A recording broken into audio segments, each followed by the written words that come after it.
BonokyempemTV. Otumfuo ene mede Nkoranza mahima edoti yi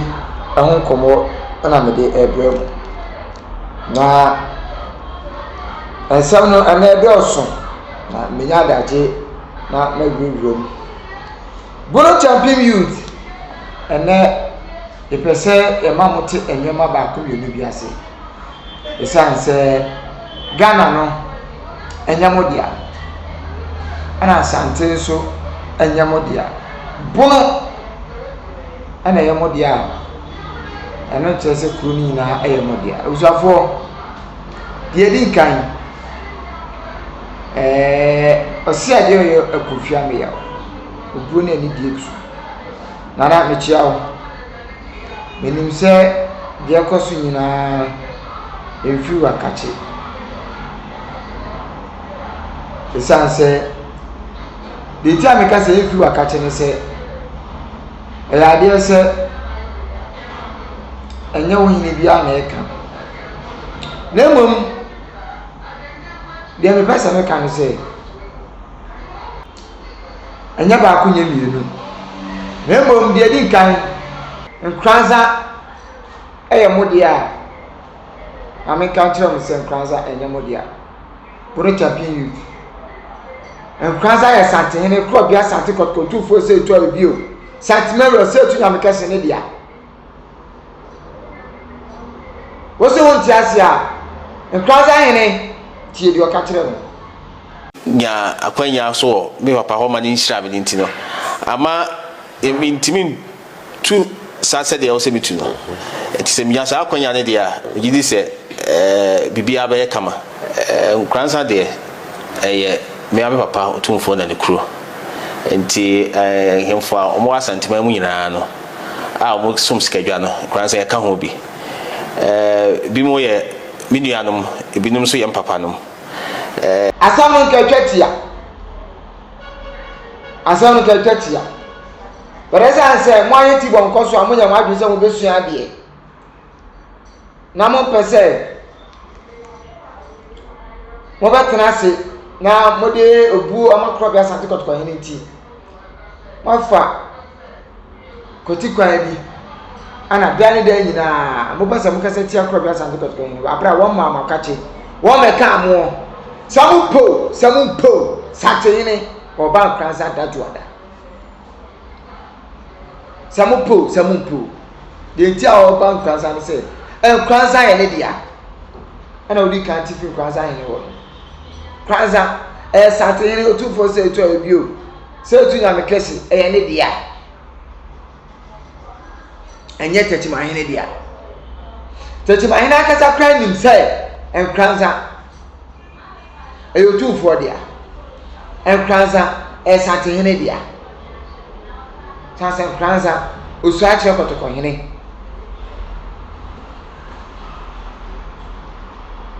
mi kasa mi kasa na nani mu hwe Otumfuo mi wie no na me na leru na mka cho se osia de ye kufia me yaw Hene wadama oya pani ye bo mu asima nanso se o tina asima nkwala we num de bia da o ma be kasa ase wano a ye no be frafra iti sase mwe ekodi mana na akufia me yaw se na wadawe ma asase boda su da no fe edi kana wo ye bi ana wa ankasa di to ba ye musiesie mu ntem oni ewura opinso musiesie mu ntem ana asundwe ba ye nanso se die bibia beti ba ra homam ama enne nkada nkete so omatiku efe mo BonokyempemTV all because say na ajima badu asase etutuja asechira ni se woko na woko akopa ahini bi adi na se won san kan enyema wo ye bia esisi na akwan mu emfa kwan ba bia in fact when as for the amount that make quite me temperature kwa the many abri na say me pese utie sa audio yiwie na utie wi a no mienu ya de adwen ato ho na ebisa say osi ade ya kumfia me yawo Techimanhene na ne sa wo bi anasa ne sa ne bi ye tie masisi a Asantehene ma na wakoye dwira ho ase wo ma so obaba de a onfa amamle ne amamle kwan so se obehunu ni wura krokopa ye kono hene Techimanhene wo se ade yo kumfia me yo na wo dwira no ansa na wetimi akọ na wa ama na dwira no na wo kwa onu abehunu se bibi wo kono ma bono ne bono so ne Techimanhene nti mesira mi wura Asantehene se sa ne ma na hale me dia no wonyare na bono nyina ye Techimanhene dia ye no krepa sebe onu nipa na onu hene kro na wo ba ha no onu amuni me yi na se mi mu adanse okay se nipa kro na hen kro na onu so wo ba ha no ni mi yi na danse asem bi wo ni kwan se mo pe firi nipa wo afa kwa adwenwe no kire se ye se akan nyina piesie ene Techimanhene ye chichiri Techimanhene jabulu nkuro ni nyina nti wo be ye den ne sebe wo ye hwane o wo ye hwan yo wo ba besina kokoro bi so ye hene ya wo Asantehene ma wo nwura Techimanhene fie ntime nko ba bia o ni ya wo sa ni pan pan fie besi wo so anu no atie first one we ayo first intro the only person me catch on say Bono youth say osi ade yo asi won kasa ye be kasa ma no ye be pia bonten de mo pesa mo de papa na nim eye no emfa enya adwuma so o shase de pesa me catch on say enya adwuma to the sense say Nkoranza yene wamo wate ho ase se ohima ayiye na ye beye no Asantehene na media wono akasa ka no ope kwan se obeba de papa nim aso akonya na ba wie ni de wampo ni papa oba na uzo Asantehene be ko bi Otumfuo se to bi okotoko yin obeko na de eju obeko ni se Nkoranza yene dia ana medical control ana mo motu na motu papa se Otumfuo timi ma wo mra ni ro kwani ni wura Techimanhene kra ji tum se onu nu mo na ni wura ani kotoko yin esan se so oni obi ofie na se o ye pani ti anu na adidie ba na adidie mu obi chen wa awoso de adidie mu anu ewo mo ya kan nyina piesie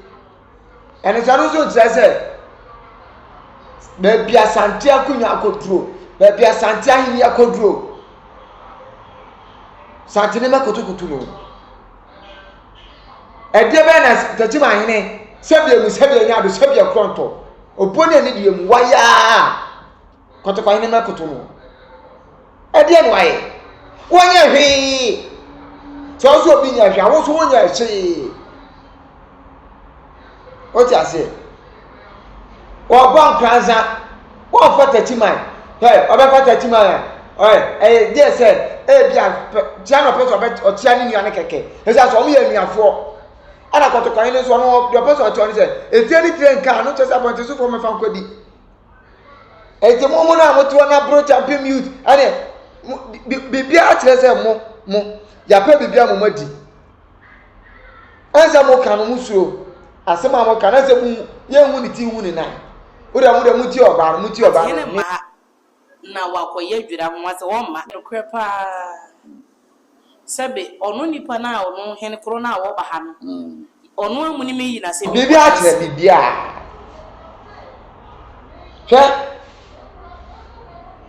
se pani bi ohu ama okakra se kokasa ti a obi a dwene hu mienu o ta se bonotv youth de akoso nyina nu se nyamoni a no bi gori enyamani o hwe agenda mo sati ye nyina mo campaign tonsuom na mo ya campaign se na ajima badudo mahene obaba be president edema national house of chiefs ensi aga wawe ana mo de ne wada ana afi de mu di ati afa Nkoranza so ye se ade anya wo dia na opetu kase ade no eye wo dia ye de ba ma wo be de be wi ase no na ayese you know la loke satrike troka na se la loke satrike troka se wo timi ni asante nku a be ka asante hu tie wa ese nkura hu do bebre na person be ka asante hu ni nyina ne se omo sa asante no do hu bo asante a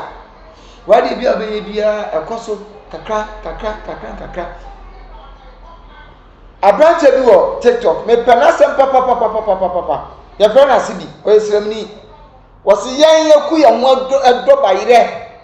e de abane ya fa kumase bayire ya fa kumase antoso a ye ntoda enko Abrante na ese bi a wo di nkofo ho fewo bari oba so otra mo ne se ye wo nioma bi wo ho no ma asate do so ten nipa ni nyina nipa ko ni nyina ene Ghana ye bi pia ye bia twikasa doso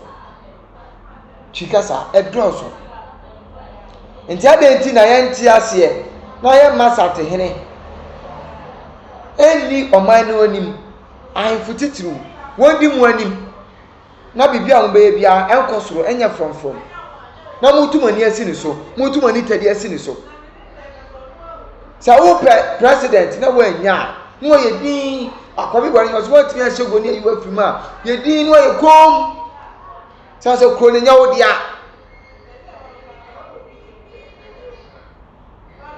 ase nkofo bi ade omani abo mo Asantehene ana de Otumfuo be ye bia ai akosa kira kromasa de kra enya ne fe anyi wono na akoyo obi foforo ne de obeka cho se enye etan minu anima kanfo ni pefe wonu nim se asante akunwa mu odu sikadwa mu odu tedi on de nkofo ti wo mo tete yo de mo tete akose da twotwopo awem se why studio ana otu na okeka de ye ode ana otutu ayampia na so oman no tie dane mo betini aye musa nsu ko no ma ani mu fiamfia enkete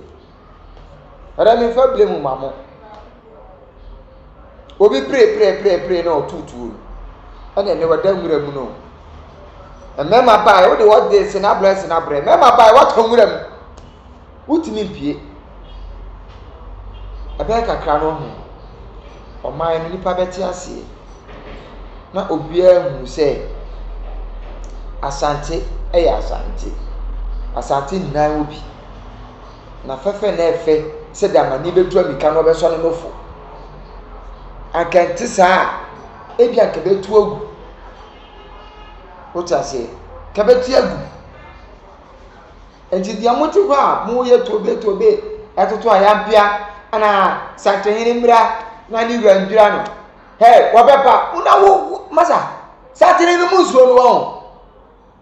na mo papa no to wasa no kro be Asantehene to yin wonya nipa o wo ye sunsum tine fro no Otumfuo se to abiem wakwa babiem he ono ko ani nyansa ne nibie no adwe damu no na wo Asantehene poni ni nyansa ne nibie kakra di mawa he unkwa na nyina obedidi saa onya adwuma ita ba so obedidi saa ne se onim die no wo de kire nkwala de a wo de kasa kire nkwala wo de tu nkwada afo a obia be hu sampa be bia de ne ko ne de wonya nimdie wonya nyansa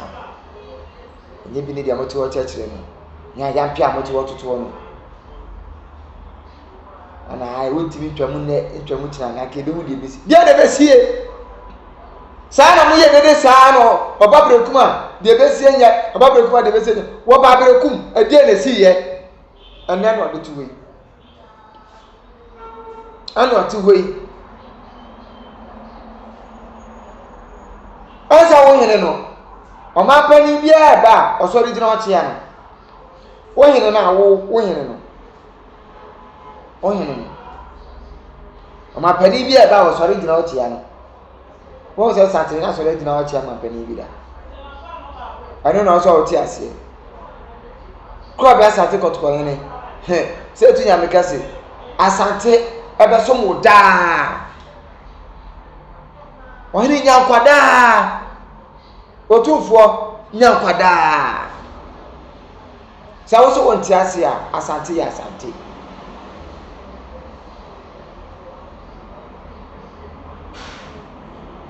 Anytime ka say na Techimanhene. Dia kwala ne ye no. So won bia bonten a meka bibia. Na chese di omo keka. Di omo totototo. Ente opini hu prince. Wa wedding guy. Chese mi so na apia odi mawa. Oba keka se wu pato. Odi go abonten. Tana wa meka hwe e na we di. Fati be se ye fun. Ana we ye fun. Enu achi wo yiri be ye bi. Nana wa ka hwe ana we di. Ni na wo sabia mu sabia kronto unkwakura ana wuntia wo na achi watia wo na achi so a abafo teta fidie ni bi wo ho wo akwanya e wo ho kwan opiansu kwan oni aka mpiesie opa kroya na opa odonti no na ka wa mankola ne de camera na si wanim no aka se de akola ne ye ni nyina etu okwatwe de atwere ana na wa ye di oyere be kan ya ntehwe opi aro abeka ya ntehwe anene bonotv YouTube nsuko no ma bia woni mu janche asem mebe anu mto no mu te Asantehene woni na wo sai ne wa ko te Asantehene woni etese aya na ya dwiri nyoma bi mu a ya ntiase wa busu apani ubeti atin woni wa beti Asantehene woni beti abon kokko wa busu apani ko ati abon kokko na Asantehene na abon kokko abusua media libase mebe ka kira bonotv YouTube say so omafofra omo president na okopre ye na wanya onya 30 vote no na ajima abadu do mahene ono no se omo pe bibia ka kire no omo ka kire no so say ona ye Bono Regional House of Chiefs president se wa yo so onyo mahemfo na mahemfo no a ona moto aba ne de ma se isi supervisor yes one supervisor eneri o se ona ye president ono na e ka nyame na meka o ja se eti se ne bi wo ho na se mo nti ase a mo musa mahemfo na mo nti mo abakase Asantehene wo pa no ba Techimanhene wo pa wo ma ho Nkoranza obetimi atwam hwim no ko ne baabi sasa Nkoranza aye ne dia de odi na de odi bonkum na agye de odi na de odi bonkum na agye se ya wo se o ba be kansem na ya so na masa obi anu ho adaje sa o edaju ada Asantehene odi delegation na eba odi entourage na eba wode pim said ye ko bekum ye no said ye ko kekusu ye no sa pepe de ewura wo ba be ye nti ohima yie no Nkoranza ohima yie no muso ye nim wo ba ne memam wo sifom said the suma esan ni fita so wo si ni memam wo ba no wode ne na peni ma fo nyina na ba na man ni na ba o na wo hene no na peni ma fo no mo yesi ya utinti na atwan owodom na so anu so enkantre say ye tra wona wo unsam na wo keka ka no de nim de ensem fata no ye nyintum e de ampafi besi pafi be ne besi pafi be ne besi he dawro kra wawe na naka epu kra wawe na dwe amu fi say de amotu akeka no obi ati me so muzo ana abusia ye fancy na udi nkrofo bi achi a anhwe ya de besi enye nsɛm a wɔbɛka no ebe wi akyerɛ no na ɛde nsɛm foforɔ na ɛnam obusua kaare hyɛ me so sɛ aha ɛyɛ pɛnisɛm tv subscribe like comment na share for comment no bra comment no ti ne wa fabra na de ɛkyerɛ wa adwe no fa ne nyinaa bra na yɛn kenkan enya adagye ne bere na yɛn no niko bibia so kyerɛ wa adwe na bɛsɛ ne desk no so ne fa mo a mudi atem hyɛ da mas mudi muni atem na ɔhene tufo ntie na wita krabo a woni tiri sɛ tumufo na mo ntie a ɛbɛyɛ kakra no ɔbɛka sɛ yɛ kan ɔbɛka sɛ tufo ɔbɛka sɛ kasa kyerɛ na so wo na wantie wo na wanfa ni di ama wo ho ɔte ase wo na wanfa ni di ama wo ho na deɛ mesrɛ atwa to ne sɛ yɛ wabato afiem ɛnkyɛ aka bɛyɛ na ɔtwe aka na ɔtwe na ɛkɔto aba ɔman Ghana ɛkɔ akɔto aba nti mesrɛ Ghanafoɔ nsɛm a ɛni kwan sɛ yɛka nsɛm a ɛni kwan sɛ yɛde ano toto mu so obi de asɛm bi fɔrefɔre wɔ a wadaroma na wayi wo ho afiri mu na waka kyerɛ sɛ onya kansa sɛ Ghana asomdwe ne nyinaa yɛpɛ na mo bro chapel youth yɛbɛba yɛn ma ba abɛdi no no yɛne yɛwura ase adeɛ yɛ akofia me yawo yɛne ne ni asɛm na mmom mmaburu na mo se mo nsua adeɛ mo ma mo tiri nya adwuma no mo ma mo adwe nya adwuma no sɛbia mo sɛbia kronto yɛbɛba yɛne ma ba abɛdi ni kama ɛnya bufuo kwan so na mmom amamre ne amane kwan so kasade kwan so yɛne ma ba abɛdi ni kama abisa abɛdi ko fiafie yɛde mo si dase ne bisa so hyia BonokyempemTV